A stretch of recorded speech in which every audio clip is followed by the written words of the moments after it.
Hey everyone, if you want to make your own podcast but you don't know where to begin, Spotify for Podcasters makes it super easy. They've got everything in one place, it's totally free, and you can make money while doing it. Here's how it works. Spotify for Podcasters lets you record and edit podcasts right from your phone or computer, so no matter what your setup is like, you can start doing it today. Then you can distribute your podcast to Spotify and pretty much everywhere else podcasts are heard. Video podcasts are also supported, and you can even conduct polls and Q&As. With Spotify for Podcasters, you can earn money in a variety of ways, including ads and podcast subscriptions. And best of all, the platform is totally free. No catch, totally free. When I wanted to start my own podcast, I did not know where to begin, and I didn't think it was even possible. And Spotify for Podcasters made it happen. They made it easy, they made it quick, and I am doing something that I love. What more can I ask for? So if you're interested in starting your own show, you can do it, and I highly recommend you give this a try. Download the Spotify for Podcasters app or go to www.spotify.com/podcasters to get started.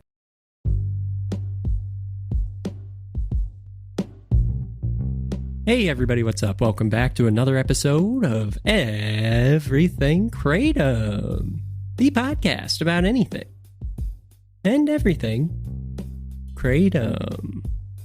Great to have you with us on this Friday morning. Hope all is going well with you out there. Doing another video episode today. And to round out the week here, we're going to be taking a look at what I can only describe as like unbelievable, okay? This is what it is. So for those of you who have been watching or listening at all the past few weeks or maybe month or so, you've probably heard the episode or two that I've done on Ascension Parish. This is a parish in Louisiana, and they've been debating whether they're going to ban Kratom sales in that parish. And at first they were talking about banning not only selling Kratom in the parish, but also possessing it.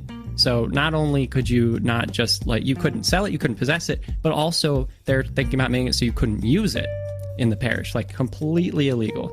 So that's been stepped back a bit, but the final version that they ended up voting on and approving, so this has actually gone through, is they have banned the sale of Kratom in Ascension Parish in Louisiana. So that's the sum of it. Now, what's been happening is there were two hearings, and these are public hearings where the first one, it was all people who were opposed to having Kratom remain legal. And a lot of them were coming from Lifehouse Wellness Center. And that's an interesting thing that I talked a bit about in another episode. You can check that out a few weeks ago if you want. But the second one had a lot more supporters of Kratom being legal coming to that hearing and testifying. None of them were really local, and I think that that's a common occurrence. And that's fine.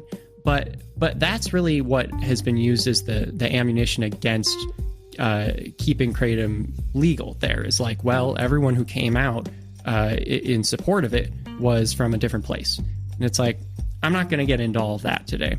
So what I'm going to focus on is this announcement. And listen to this council member. I'm going to be sharing my screen, but for those of you who are listening in, doesn't matter. You can still just listen. So this is the report that came out recently, and this was published just a couple days ago.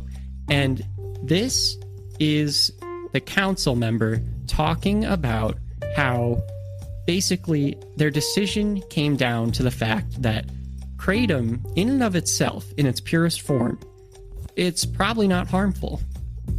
That's what they said. The council member, who is leading the charge on banning this. He was gung-ho about banning Kratom. He's saying, Kratom in and of itself, I'm sure that it's not harmful. But since vendors are selling products that have other substances in them, we need to just ban all Kratom. I wouldn't believe it unless I had heard it myself. So we're actually going to listen to this now. So here we go.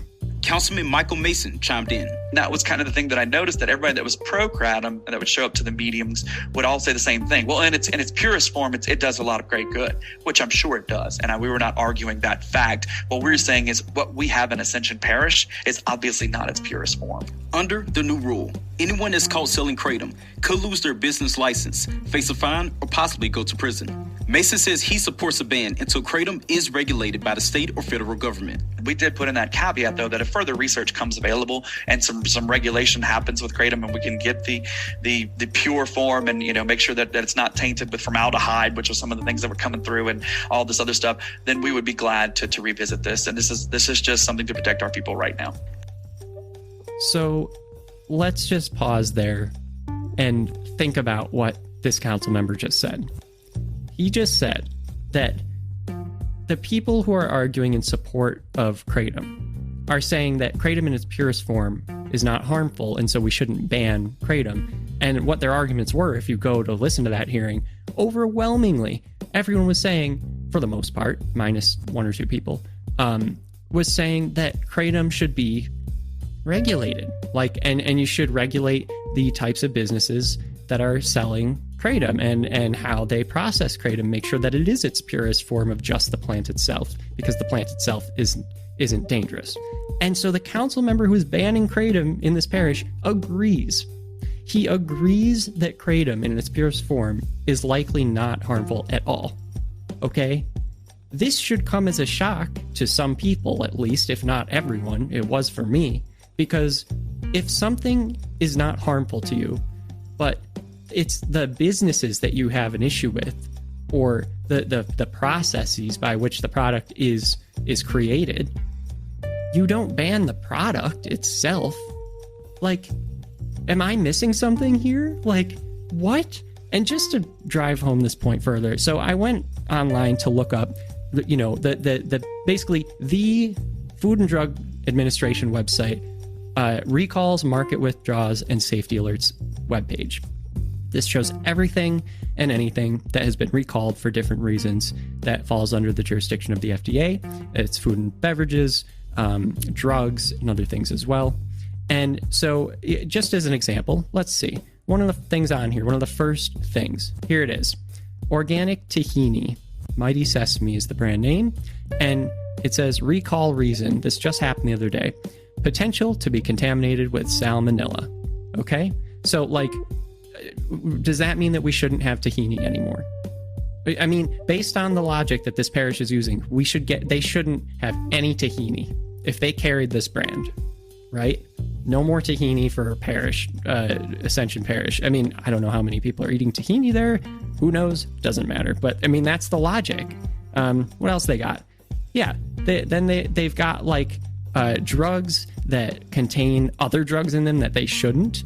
All of these different products, like undeclared products, so you're not quite sure what the situation is with them. They have this banana boat hair and scalp sunscreen spray, and it says that there's a presence of benzene in it, and that's why it's been recalled.